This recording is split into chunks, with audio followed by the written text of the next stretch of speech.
Talking fishing, nothing but fishing, talking fishing.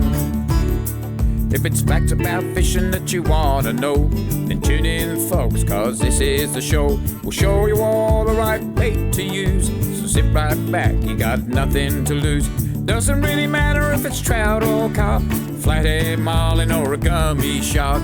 Listen to the guys and you can't go wrong. They'll be talking about fishing till the cows come home. Talking fishing, nothing but fishing, we're talking fishing.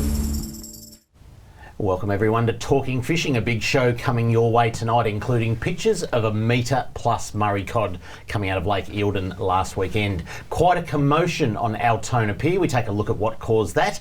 A fish thief got caught stuffing calamari down his waders. What an idiot. And we're joined by the event director of this weekend's 4x4 and Fishing Expo at the Melbourne Showgrounds. All that and more. Let's get into it with a big welcome to the man who travels by kayak, Adam Ring. Welcome, Ads. Thanks, Dave. It's time to dust off the kayak finally. It's been a few nice weekends have rolled on and off we go. Did I mention it's going to hail this weekend? Yeah, starting the weekend. No, starting the week after. It doesn't matter because you are taking your kayak to the 4x4 show this weekend. And in fact, you're going to take the whole collection and everyone will be able to see the kayaks. Yeah, come and have a look. And talk about kayak fishing because it's a growing sport, isn't it? It is. It is a great way to get around. It's a big welcome back to the man who made it out of Africa alive. His first show back from a winter break all the way from Shepparton. Welcome, Stephen Victor Trelly Trelful. Thanks for that, David. No worries, Trelly. Anytime. No worries. You made it back, mate. I did actually, and some amazing things happened over there, and some great stories to be told. But one of the biggest stories was the actual poaching that goes on over there. Okay. We know poaching is poaching, but these guys are in gangs with AK-47s and things. So, yeah, it's a pretty So pretty what are they sad poaching? story. A lot of rhinoceroses. For their horn, their front horn. Still? Yeah, in this day and age? And close to town, like within kilometres of the main, like Johannesburg. So what, there's big money in it or something, obviously, Huge is there? money, huge money. So yeah, that's one of the sad stories over there. But a lot of good stuff we got up to too on the train, which is great. Yeah. Thank you. Okay, plenty of stories to be told tonight, I tell you what. And it's just a little sprinkling of spring almost, isn't there, in the air? You know, it's been fairly good weather, bit of warm weather even on the weekend. I know it was a little bit blowy, but Sunday was okay, and some nice fish caught too. Yeah, it's been good because obviously it's been a long winter and a lot of people have stayed in hibernation, and I don't blame them. It has been cold and it's been wet, but all that seems to be a little bit behind us. It felt different. 18 degrees doesn't sound warm, but you know that sun's got a little bit of bite, and it's so interesting to see the motivation that sort of runs through your body once there's a bit of warmth going on. So looking forward to summer. Spring is only around the corner now. Trelly, we asked you for a photo or two, and this is the only one you came up with. No, this is a serious photo. Now, my eyes are playing up on me a little bit tonight, but I can't work out what sort of animal that is. But so you put that on the roast.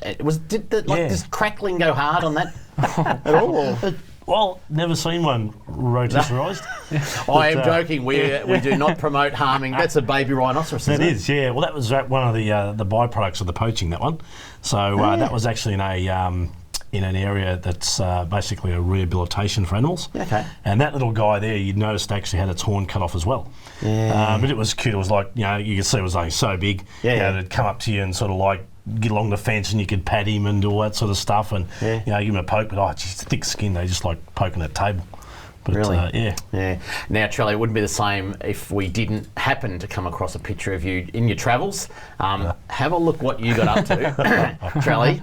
You always get caught out, lying on the lounge after a few drinks, and you just got transported around South Africa like that. Is that right? Well, I did actually, and I just wanted to keep the South African culture going. Yeah. Just being carted around there. I tell you what. From shooting stand to shooting stand. Yeah, just having a little break in between shots. But anyway, boys, let's have a look at what's been caught by the people at home. It's time for Catch of the Week.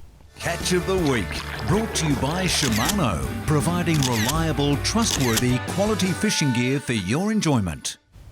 Now, our first Catch of the Week gets an 11 out of 10 for effort because Paul Delisle, he's been heading up to Eildon for quite some time now, and he's had many a session on a 60 and 70 centimetre fish, but have a look at that. Cracked the metre for the first time, 105 centimetres on a stump jumper in the big river arm. Thank you very much. Nice fish. Look at that. It's a great.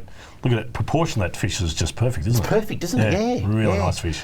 Paul was absolutely stoked. Released unharmed. You know, he said seriously it was out of the water for about 10 seconds. I spoke to him today about it, and he just said, fish of a lifetime. Yep. He has certainly put in the hours. But Trelly, we had Anthony Forster filling in for you last week, and he said, even though it will be closed season very shortly in everywhere else in Victoria, Lake Eildon will remain open, and it's probably the time for the big ones. It is, that's right. And it's becoming a little bit more common, some of these big fish, and it will do that for a long time to come as well. They'll just keep getting bigger. Yeah. Let's stick with the freshwater flavour, and a lovely little reservoir on the Mornington Peninsula is called Devil Bend, and if you want to head down there now, the water's cold, the air temperature's cold, the days are cold, and that's the typical brown trout coming out of Devil Bend. Have a look at that. And the quality of these browns, that's a good quality brown trout as you'll ever want. Well, there's so much food. It's a healthy waterway, and Shane, well done, congratulations, because that's a cracker fish in anyone's books, I reckon. So and the land-based resi, so take the kids down there and throw those Tassies. Exactly, have a barbie while you're down there and all that. So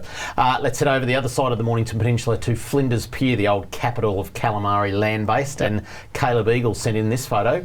There's a nice little model there off the Flinders Pier. Great place to fish out of the northerlies too. Yeah, that's right, and it's it seems to be one of those places that can be a little bit hit or miss, but we're definitely in the hit stages of the last week, and there's been some big models cruising around too. We're starting to get into that spawning season for the big calamari, so keep an eye out for that.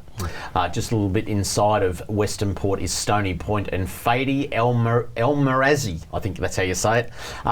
He got this one that went in a beautiful snapper, 10.4 kgs. That's a nice fish. Just a lazy 10 kilo fish. Yeah. Have a look at that. It's a cracker. That is a nice solid fish. So every week now we've, first 3 weeks of the show back, Trelly, some really nice winter snapper. And they're not, everyone's not getting them. Few and far between, but those anglers that put the hours in, certainly getting some nice big fish at the moment. So Adam Lewis wrote into us, and I've got a little bit about his email here. It just said this is Adam, he resides in Kinglake West, and he was admitted to hospital 2 weeks ago after hitting a big red kangaroo on his way home on his Honda CBR 1000. He just picked it up 2 days prior because he'd hit a wombat not so long before that. So he's in that picture there. 2 nice gummy sharks, 1 broken leg, 2 broken arms, 2 fractured ribs. Well done. Adam got out of hospital for the weekend with his mate. He's back in now, just a bit of rehab, but a couple of nice gummies. Just a lazy weekend. Just a tip, Ad. Stop hitting the wildlife with your bike. Kangaroo come off.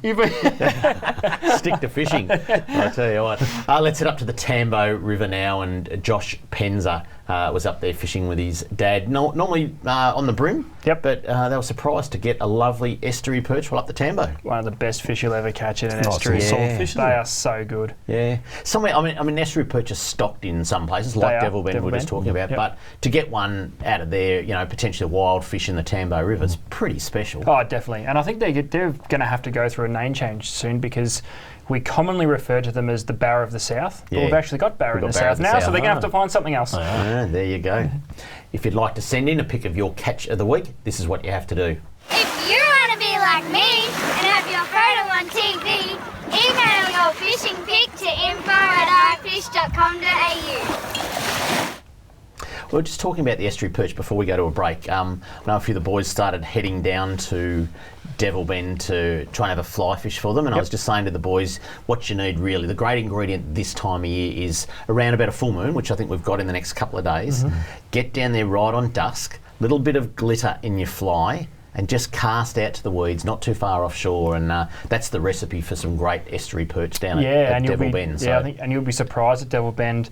Everything else from the redfin to the big trout we're just seeing on the edge of those weed beds. We make the mistake of going and trying to cast into the middle of the resi where the fish necessarily aren't. So stick close to the weeds, and those perch are going to fire up as we get into spring. Top water? Fly fishing, Fly fishing. It's still a little bit early. It's still a little bit early. But if you're going to try it, get on the moon phase, on the full moon, where everything's well lit at night, and right on dusk. It's just perfect for those fish, Trelly. So, coming up on Talking Fishing, product of the week, and we preview this weekend's 4x4 and Fishing Expo with event director Paul Mathers right after this. Talking Fishing. We know what you'd rather be doing. We know what you've really got in mind. We know you'd rather be out fishing, and today's the day you're gonna wet a line. 'Cause every day's a good day. Stop wishing. Every day's a chance to drift away. Drift away. Every day's a good day for fishing. See you down at Tackle World today. Product of the week, brought to you by Tackle World. Talking fishing. It's that time of year when there's a lot of species biting or starting to bite, and there's a whole lot of gear that you just need to have right now, isn't there? Yeah, there is. I know we've probably talked a lot about how tough the winter's been, but the facts are there has been some good fishing to be had, and we've probably found it's been a season where a few new items, or maybe some items that have been on the market for quite some time, have just found their place. And I'll start straight away with the tuna season, because that's what we're in at the moment, and that's been the big thing that's firing. Bonds lures are something that have been around for a long time, but have only just made their way to our market here in Victoria. I've got two sorts here, the Bonds D-Shackle and Bonds The Heat. Now, these have worked everywhere from Port MacDonald on the big tuna, Portland for the big tuna, Bermagui, Scotty Harper, who we work with at Tackle Cranbourne. He got among some big fish on these very recently. And I know the boys in South Australia absolutely love them as well. So keep an eye out for them. They're something that are new to our shores here in Australia, but have been around for quite some time, developed and made in New Zealand. These are going to be big. I can guarantee it. Next season, the word's going to get out. It's been a little bit of a household best kept secret, but they will be out there and all amongst it next weekend. And Dave, Scotty swears by these things. Handmade in New Zealand. They are, and the colours are just spectacular. It's hard to sort of see on the TV there, but just insane. They're all UV heads, so shine the UV light. And those people that do use them swear by them, don't they? They do, I know yeah. Scotty's a big champion of them, but you can't find them in all tackle shops. But those that do have them, it's a great range, great selection, and just absolute tuna machines. Yep, a premium lure and worth every cent. We can't talk about fishing in winter and not talk about squid. There's a few jigs here which colour-wise seem to be dominating sales at the moment. We've got the Hayabusa in the green. I know a few of the charter boat operators around have been using these with great success, especially in the southern part of Port Phillip Bay. I don't know what it is down there. The weed beds get thick. Maybe there's a lot of grass whiting around, but the green really seems to get it done. And there's a couple of colours in the click squid jigs which have been around for quite a long time, but are really starting to dominate and take over some of those sales of the whites and reds that we talk about all the time. There's a green one here with a red belly, and Dave, I'll get to you in a minute because I know this is your favourite squid jig of all time. Yeah. But there's another one that's come out which is I wish I could tell you what colour it was, but it is actually a mixture of 3 different colours. Depending on which way you look at it, it's a see-through red. If you look at it from one way, it goes green. If you look at the other way, it goes blue. So it's a very unique colour. And land-based off the rocks around the Mornington Peninsula, this is really starting to dominate. But Dave, I know you love that. Can I have a look at that one? Because I was seeing glimpses of blue as you were showing me. And depending on which way you look at it. That's sensational. Yeah, again, very hard to try and describe over the TV. It actually looks different from the front as it does the back. That's right. So it's blue from the back, green from the front. That's amazing. And land-based on the peninsula, that's been big time. And Dave, we can't go past the green. I know you love it. That is my favourite. Another thing that's happened, salmon have come in massive numbers into Port Phillip Bay, and a lot of the guys are catching them off the piers. I guess the normal metal slug's been around forever and a day, but these little ones by Hayabusa called a jack-eye are absolutely sensational. Let them sink and they get a nice flutter. You can work them slow for a nice wide darting action, or just wind the hell out of them if those salmon are really on. But keep an eye out for them. Some beautiful colours. They're starting to use the UV paint. That's starting to move its way through the metal lure range. So keep an eye out for them. They're a ripper. Now, Trelly, we're talking Eildon cod. Yep. I've got 3 lures here. The Storm Arashi, the Old Mate, which I know you had a very big hand in producing, and obviously the Stump Jumper, which we saw Paulie D catch his big cod on. Yeah. These 3 lures in the 3 colours you see on your screen right now have taken big Murray cod in the last month. So write that down. There's a purple there, there's a pink, and then there's this really funky blue chartreuse colour, which is a little bit different, but write them down there big time. And Trelly, I know old mates have been getting it done in your neck of the woods for a long time, and it's starting to make its way down to us. All working well. And the Patterson River.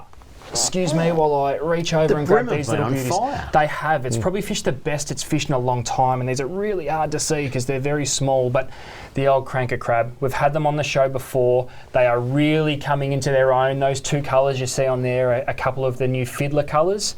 You can work them in the deep water, you can work them in the shallow, but cast them up on a pontoon, a rock wall or a boat hull. Work them really, really slow. That's the big key, and the brim have been diving all over them. So, Dave, the cranker crab, it's still getting it done. A lot of the shops now have got plenty of stock, which has been a bit of an issue. So make sure you grab them before we all run out again. Absolutely essential if you want to get into some of that brim fishing, and well done, ads.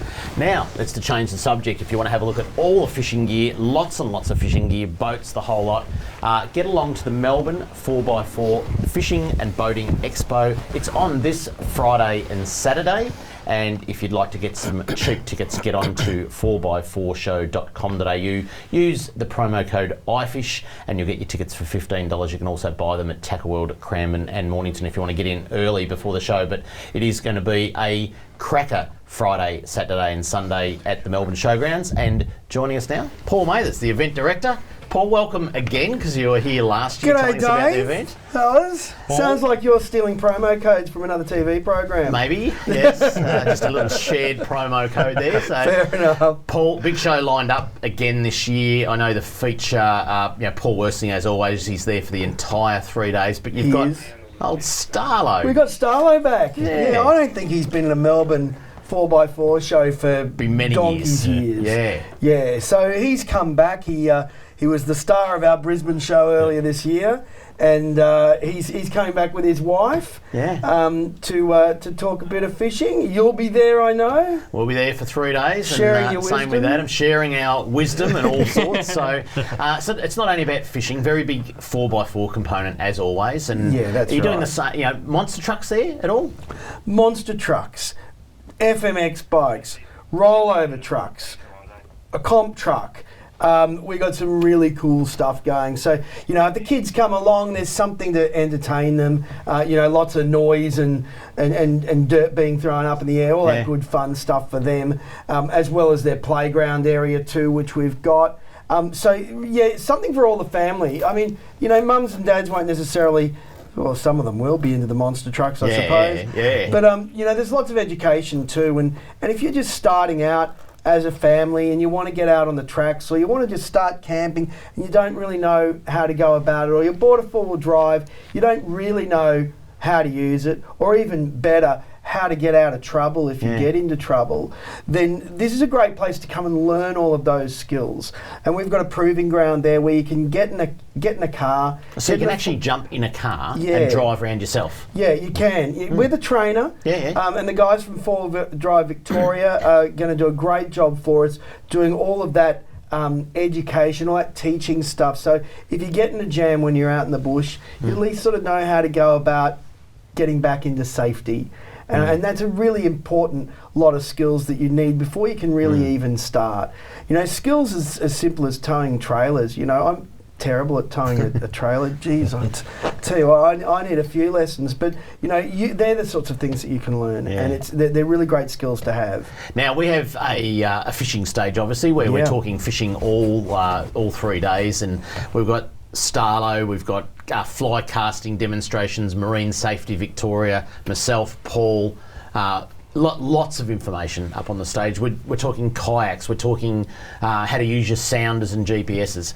But it's not the only stage of the show, is it? You've got a couple of other stages? No, 3 big stages. 3 big stages. So, we've grown. We've got the fishing stage, obviously, which is the Tackle World fishing stage. And you mentioned the fly fishing sessions, and they're great. There's so much skill that goes into fly fishing, but it's kind of a really zen thing to do, isn't it? I tried it for the first time last year, and the guys from Yarra Valley Fly Fishing Association had a lot of patience, let me tell you, because I was throwing that thing, I was plopping down here. But I learned some skills there. That was very cool. So yes, we've got that sort of stuff going on for the fishing. For the four-wheel drive enthusiasts, there's a lot about them, and all of the stars of their favourite four-wheel drive and off-road adventure shows. They're all there. People like Ruthie and Jace Andrews and Rick O'Brien and Jamie from the Off-Road Adventure Show, and Shauno and Graham from the Four-Wheel Drive Action video series, and a whole bunch of others. They're all there sharing the stories of their adventures, and they're always a bit of a cack, you know. Now that's the 4x4 stage. That's the Waco Outback stage, and then of course we've got the cooking stage, which is sponsored by the Anglers and Spider Everett. Yep. And we've got Ben Milbourne on there talking about he was a MasterChef contestant, I think. Don't know if I can say MasterChef. Doesn't matter.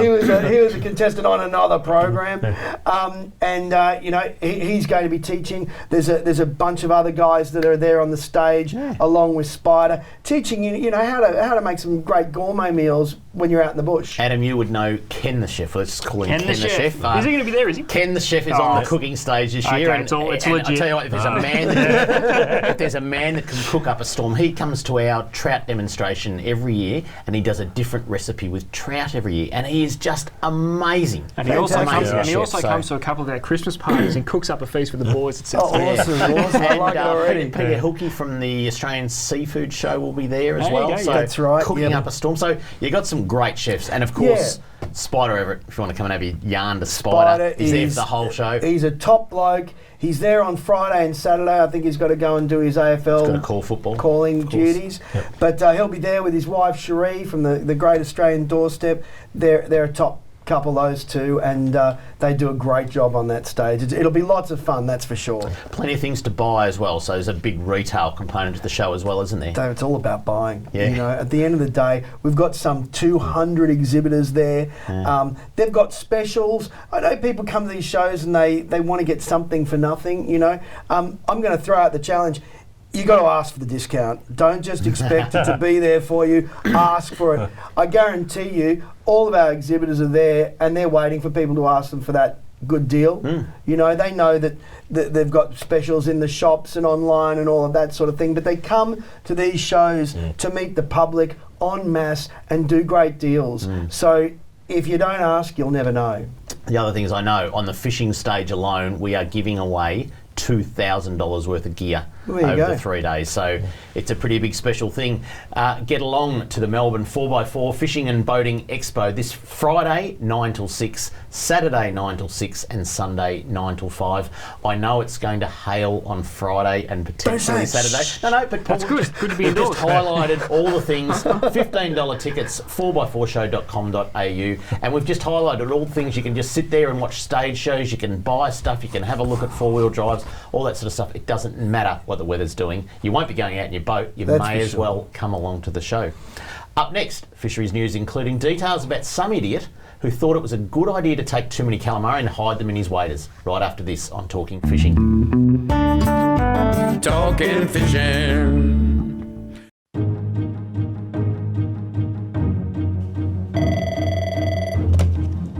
Good morning, spotters. Stephanie speaking.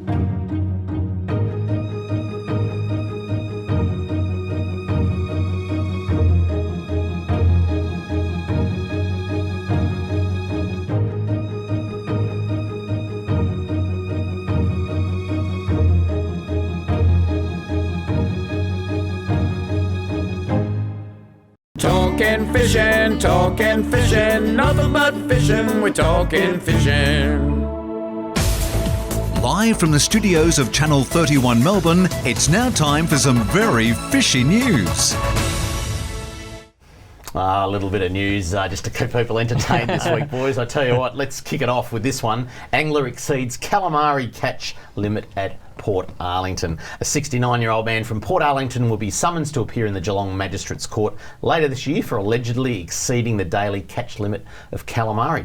Fisheries Victoria officer Brad Smith said the man was observed over the course of a day by fisheries surveillance, allegedly undertaking what they call multi-trip activities, boys. Well, there you go. Naughty, So I naughty. tell you what, and it gets spoken about plenty of times, your daily bag limit is your daily bag limit. That's right. You don't do a fishing trip and go home and then go out and do the same It's thing not a in the trip same limit. It's a daily bag limit. Exactly. Now, it was alleged that the man went fishing from the Grassy Point boat ramp in the morning, then again later the same day at Steele's Rock boat ramp. So he went to two different boat ramps, ending up with a total catch of 25 calamari on one day. So even his single bag limit of 10 was done. exceeded, It's done. obviously, along there. Yep. Cooked himself. After the second trip, he was allegedly observed wrapping calamari in plastic bags and concealing them in the leg of his waders. What an idiot. Who would walk around with waders full of calamari? It makes it so much funnier that they're actually watching him do it. I know. Could you imagine being a fisheries officer watching someone wrapping calamari in plastic bags How would you be? You'd and be sitting there. stuffing them down have your a look at waders? this. I know. Anyway, when he was approached by officers, he produced just 10 calamari and claimed they were his total catch for the day. There you go. After a Wrong search, answer. the man was allegedly found to have taken 25 calamari over the 2 fishing trips, and also found to have undersized snapper in a freezer at his home. So they obviously took him home and had a good look as well. Yeah. So didn't just look at his waders. There you go. So he's in a bit of trouble. The man had all the calamari, the undersized snapper, his fishing equipment, and his boat seized, and will face a number of charges when he faces court. So there you go. The fact of the matter is, and we've said it plenty of times on the show, that if you're going to conceal your catch, you're going to hide it, you're going to lose your boat, you're going to lose all your gear, because it's the act of hiding, concealing, that you're just showing that you're doing the wrong thing. Well, it's got boys, so. dodgy written all over it once you start doing that. Or you make sure you do it properly.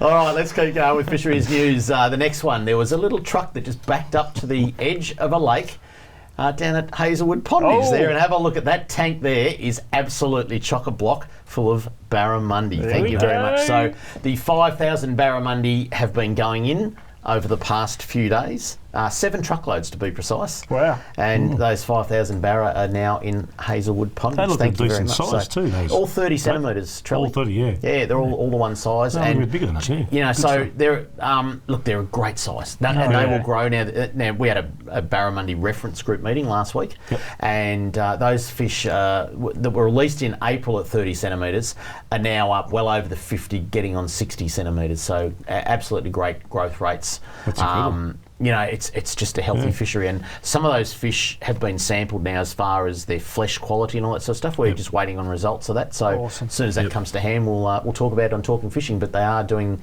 all those sort of tests right now as we speak. Now, Trelly, I'm going to start a new segment. Yes. Well, this one's part of fisheries news, but I'm going to call it "I Want Your Honest Opinion, Trelly."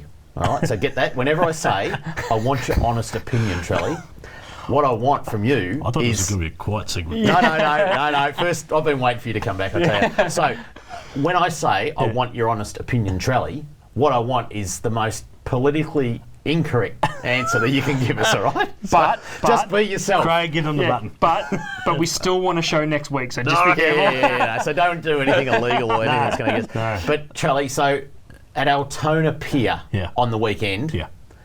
This is what happened, and we can talk while the footage is rolling, but this is what happened at Altona Pier. Now, many people could say that there was a massive run of snapper because of the big blow, but it's not blowing, or a great run of garfish have been spotted off the Altona Pier, and look at everyone. The fact is, it had nothing to do with fishing, right? See everyone there? They've all got their phones in their hand. There's a Pokemon, apparently, on the end of the pier. Can you... This is Altona Pier. Is that... Trelly, I'd like your honest opinion. What do you think? I thought they were all going out there to, say goodbye to a heap of refugees leaving off the boat at the end. I don't know. I'll tell you where Have you seen anything like this so ridiculous? Push them off the Tasmania. I'll tell you where they should put the Pokemon, and it's not on the end of the pier. But how's that guy ran about 3 metres off. into a fence the other day too? Pokemon. There's going to be accidents everywhere. It's just all those people going along how ridiculous is that? They're going on Altona Pier to find... Well, I don't even know what a Pokemon is. What is it? If there's only one Pokemon, how come just they all go out there? Does it get got? No idea. I don't know. Don't look at me. I don't know. Why? Whoever invents Pokemon, why couldn't they put it like 30 foot off the end? That's what I'm saying. Why didn't they walk That's what I'm off the saying. end? It should be off the end, not on the end of the pier. It should be. Now, in all honesty, do you know what a Pokemon is? My kids did have Pokemons for those little things, but toys and things, but not really. No. Have you got? They didn't collect the cards. Have you got the game or the app on your phone? No, definitely not. No. That's just a waste of time. It's just a waste of... There's a lot of people doing it though. Seriously, there's more people doing that than fishing, obviously. Far out. That is just ridiculous. Anyway, Charlie, give us another highlight of your trip in Africa. What did you get up to? One of the highlights was my wife, Mary, actually loaded in 5 hours over 1,000 rounds of ammunition in my firearm. Serious? When I was shooting, yep. Was just You have a lovely poetry in life. motion. It was just, Mary was there, and as I was breaking the gun open, I didn't even look. She just popped 2 more shells in. I jammed her fingers a couple of times and popped a couple in her head on the ejection. The shells, not sort of. No, as they come out, they eject. Put a couple in a meal, and a cup of tea, and a glass of Chardonnay. Dear, I tell you what, he's got a couple of stories still to come up. Don't forget, you can keep up to date with all the info from tonight on our Facebook page with Catch of the Week, hotspots and much more. Don't forget to like our page if you know someone who you think would like to watch the show. Tell them we now stream live on the internet, and you can also watch a repeat of our show each Thursday and Saturday mornings right here on C31. Just check the program guide for more details. And every episode is posted to our YouTube channel. You'll find the correct links to Facebook, YouTube, and live streaming on our website, talkingfishing.com.au. Did you shoot anything that you ate, Trelly? Yeah, pretty much everything we shot we actually ate. Yeah, not the whole lot of it, but we had a sample of all sorts of things. But it was really good. Like as they drive the birds to you. Yeah. You get all sorts of critters run at you like these. What do you mean they drive the birds to you? Well, you get all these locals and they drive the birds to you. They get in the bush and they make noise and jump up and down. Well, they all fly towards you and you shoot them. Yeah, and they shoot. Yeah. But there's the warthogs that run past you, and those little antelope and big koodoos and things and stuff come at you and all sorts of stuff. Yeah. There you go. Yeah. Up next, Kramer's mailbag and plenty more on Talking Fishing. Talking fishing. Make mine a Mornington. G'day, David Kramer here. I'm a massive fan of the Mazda BT50, having personally driven and owned one for more than 5 years now. And to tell you what, you can't beat them for an all-round great ute and a great tow vehicle. Get into Mornington Mazda before the end of the month and grab yourself a run-out bargain. Plus, with every BT50, you get all this $500 worth of fishing gear for free. I made mine a Mornington Mazda. Make mine a Mornington Mazda. Talking fishing, nothing but fishing, we're talking fishing. A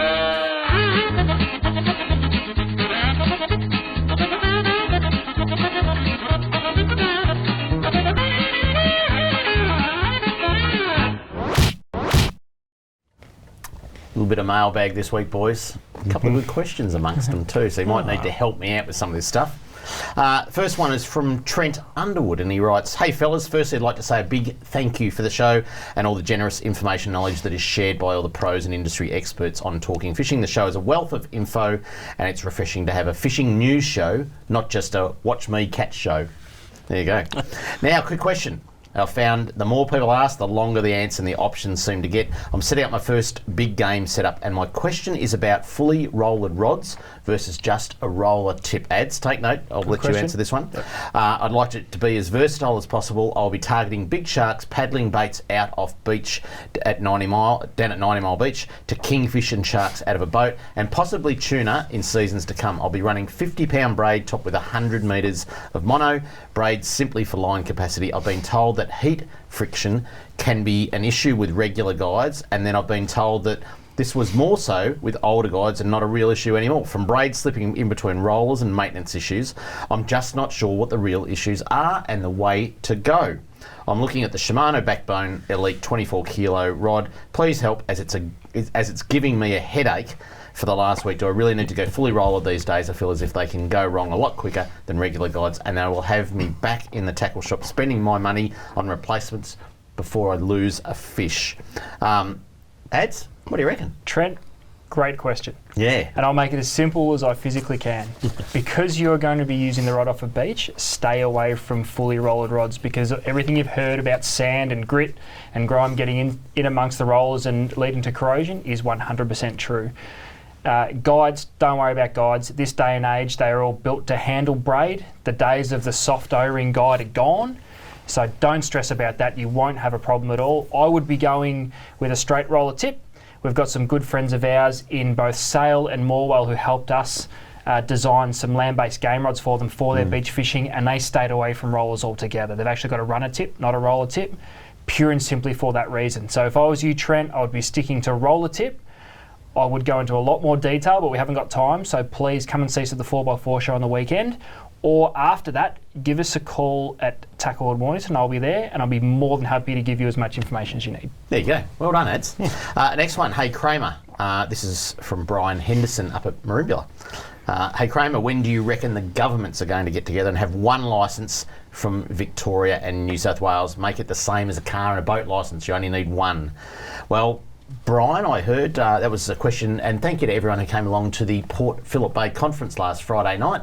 It was a great crowd there, and this question actually came up there, boys, that what's happening? So the Victorian and the New South Wales governments have got together. Now, the problem is neither one wants to lose the revenue for their own licence. So what they've come up with is one licence. It's going to cost the combination of both licences. So if it's, I don't know what the price of a New South Wales one is now, but pretty similar to ours, isn't it? $65. No, not for a year. For 1 year? Oh, no. Only be better. Say it's $30. 35 bucks or something? Yeah, what is it, 35 For now us, in yeah, I think Victoria? that's the same. So it's going to be $70 a year, but you just get one licence. You just carry around one licence. So I know it's not what everyone expected, but it's the best because you're just not getting the two parties coming together. And of course, in Queensland, South Australia, you don't need a licence. So it's really the... Or we have a revolution Or we could have that. between the two states. Yeah. Get them together. We could. A couple more. This is off the Facebook page, boys, that we had quite a few questions this week. Ant McLaughlin, he asked, what methods are being used at Casey Fields for rainbow trout, please? Ads? Methods. Fishing close to the weed. We mentioned it at Devil Bend. Same rules apply. Under a float, little bit of power bait. Gold. Very good. Andrew Carroll writes, hi there. The name is Andrew. Just wondering what these fish conferences, cod, trout, etc. Is there any chance you guys can film them and put on DVD, as not all fishers can get to those nights due to work commitments or other? Also, the venues don't hold big crowds, and even if you put a small fee on them, where money can maybe go back into fishing. No. No, too hard. That's We've got enough going on. one coming up, and there's a cod And one the cod coming one. up. There is, In yeah. Shepparton, And we yeah. had him on last week, but as they get Yeah. closer, we're going to do that. Michael Condratui, Fisheries told me at Portland on the weekend that gemfish aren't to be taken anymore. They must be thrown back. I said they come up dead from that depth. He said you're still not allowed to take them, as there's not many around. Other stupid rules by the government. Could you find out, please? And if true, need to talk about this on your show, as it's not listed on the Fisheries booklet, and the last thing we would want is people to be fined. I haven't heard of that. If it's not listed in the Fisheries Victoria booklet, does that not automatically mean it's a bag limit of 5? I've got no idea. Gemfish. I've got no idea, but he's saying that That's an interesting Fisheries one. have told him.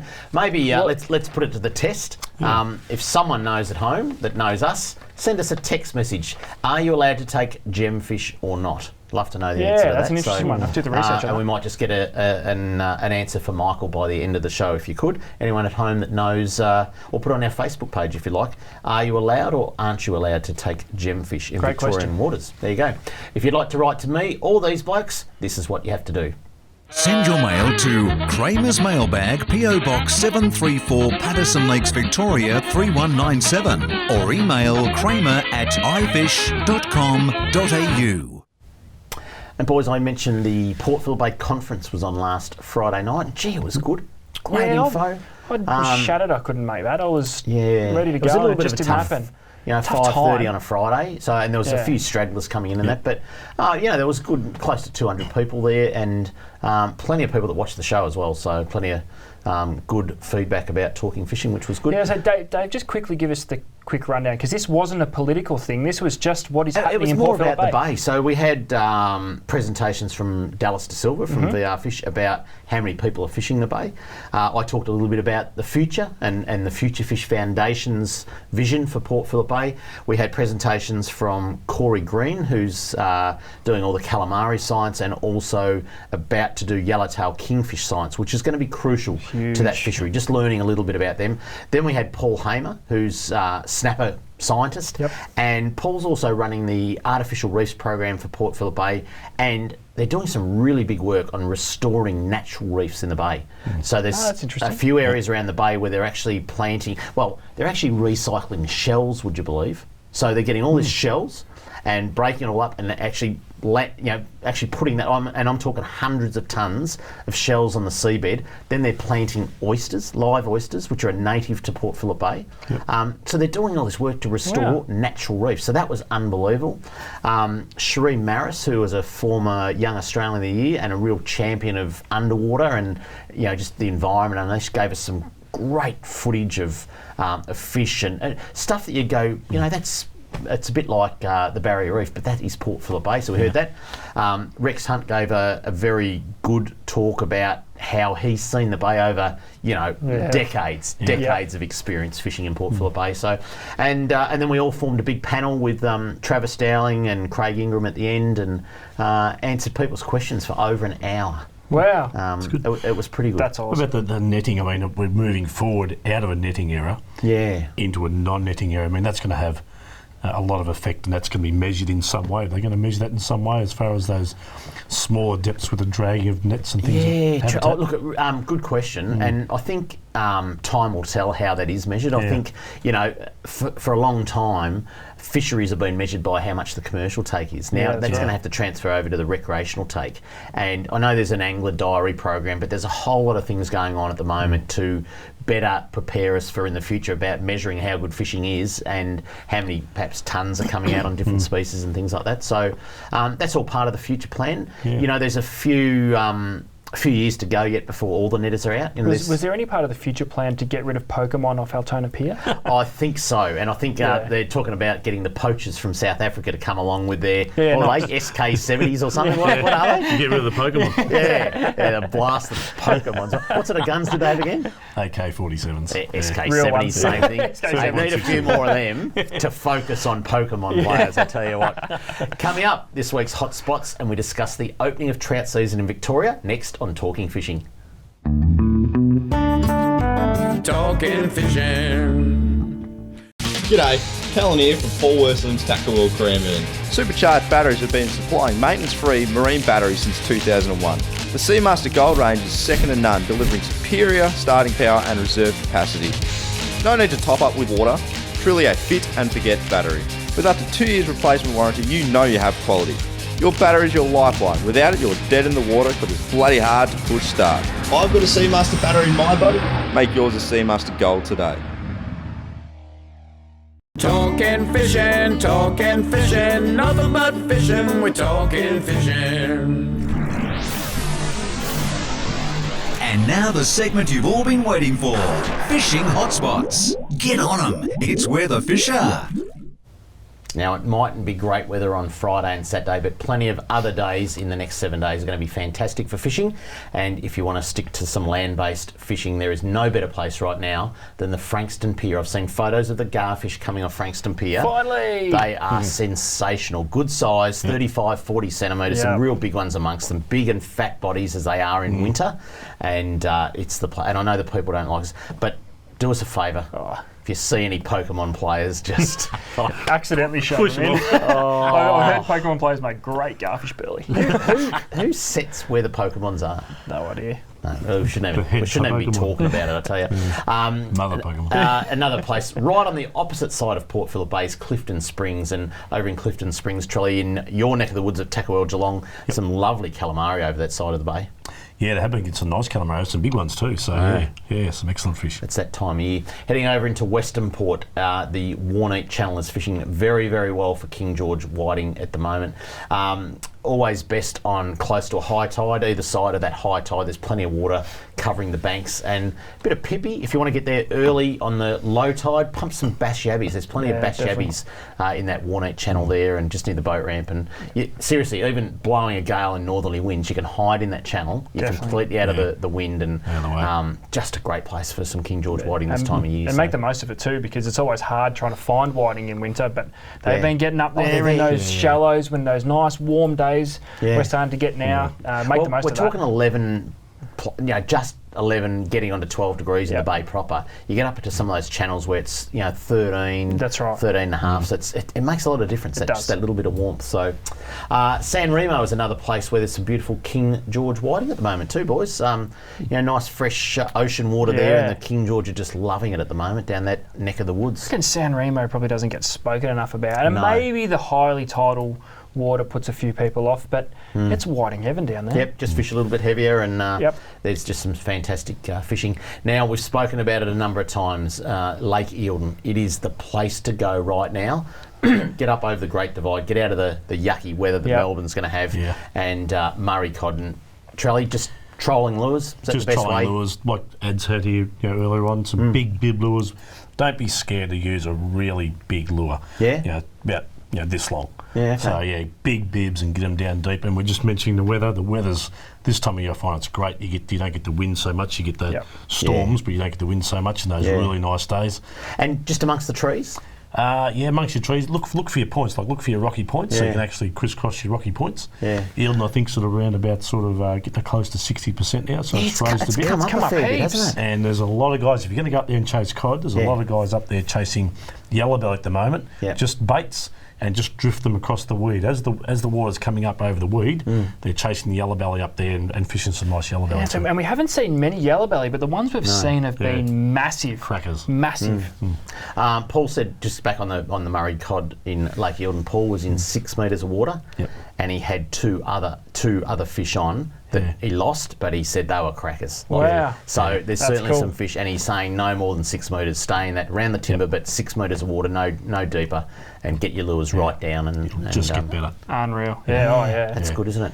Lucky last hot spot of the week is another little trout lake that you can get to. Take the family, take the barbecue. Emerald Park Lake. That's a nice spot up there. If you want to catch Puffing Billy up or do whatever, get up there, because all those little lakes have all been stocked with trout, and it's a great little place for the family. Like I said, and take the kids fishing. Same method as what we're talking about at Casey Fields. Exactly the same. Bit of corn or a bit of power bait or anything like that under a float, that'll do you. Rod.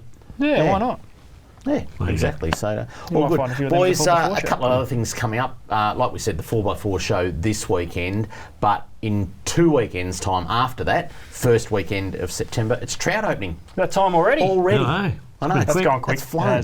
Weather's getting warmer. Yeah. Lovely. So, it is a great time of year when it's the smell of spring. When the trout opens, it's a smell of spring. And there's a couple of things that Fisheries Victoria is doing this year. Firstly, they're going to hold a event at Ballarat, and it's the Ballarat Fishing Festival for 2016. It's a free event. Come and celebrate the opening of trout season in rivers and the great freshwater fishing opportunities around Ballarat, particularly Windaree, based at Lake Windaree opposite Loreto College. There'll be free activities for the whole family. That's on Saturday the 3rd of September, 9 a.m. to 3 p.m. So just make an excuse, go along to Ballarat and enjoy it if you're from the western side of town. Free food for the fish. Yeah. If you're on the northern side of town or the eastern side of town and you want to go somewhere different, head up to Eildon for the Goulburn Fishing Festival. Come and celebrate the opening of trout season in rivers and the great freshwater fishing opportunities around Eildon. Based at the Eildon Community Centre, there will be free activities for the whole family. Again, Saturday, 3rd of September, 10 a.m. to 4 p.m. Now, there is fireworks, there's fishing demonstrations on Eildon Pondage, and it's once a year activity where Snobs Creek Hatchery is actually open for the public. Yeah, make the most of these events because Fisheries are having a red hot crack at turning the opening of our seasons into a legitimate event. It's not just a little come down and have a look at Eildon, it's all good. These are legitimate events. There's kids' activities. The hatchery itself is a reason to go. A great place and a great initiative by Fisheries Victoria to put this out there so people can understand what's going on this time of year. Yeah, it's been going a few years now, but it's getting bigger now. And it is. Power bait on the floats, bit of a secret, go up there to the pondage. Yeah, good work. No, exactly. Trelly, let's head back to Africa again now. So, do you need licences to shoot, or can you shoot on public land? What's some of the rules and regulations? Depends how big your machine gun is. I don't mind. No, very, very regulated over there as far as your firearms, and we had to have proper documentation and all that type of thing, registration for our guns, and a lot of the places have actually got fences that are like 10, 12 feet tall. And it's amazing how many places over there are actually part ranch or part farm, part conservation. There's lots and lots and lots of conservation reserves. Okay. I'm not So too hang on, sure. you're saying that they're fenced in. There's big Yes. fences. So does that stop the animals getting out? Does it? So Well, stop channels getting out, but some of these might be 25,000 acres okay. Yeah. as a small one, and some of them are absolutely huge. Like they're thousands of square acres, like literally 200,000 square. So when you acres. put the fence up, are the animals inside then yours, or are they animals put in there? What How they does do that is work? they actually keep control of the numbers. So it's a bit like having fish in a pond, Yeah. and you can only got so much food. I mean, if there's more fish in the pond that can sustain the food, obviously the fish are going to die. So sometimes they'll introduce hunting as a form of control of animals. Okay. If they've got too many. So too many white rhinoceroses. Rhinoceroses. Let's pick on white rhinoceroses, right? So if you've got a landscape that'll sustain 100 vegetating eating animals, and you've got 150 of them in there, they'll eventually eat themselves out and die. So like giraffes, you'd have to go and shoot. Exactly. So the idea of You really want to shoot something big game, don't you? No, I'm not trying to get Trelly in trouble at Yes, all. they do. Yes, they do.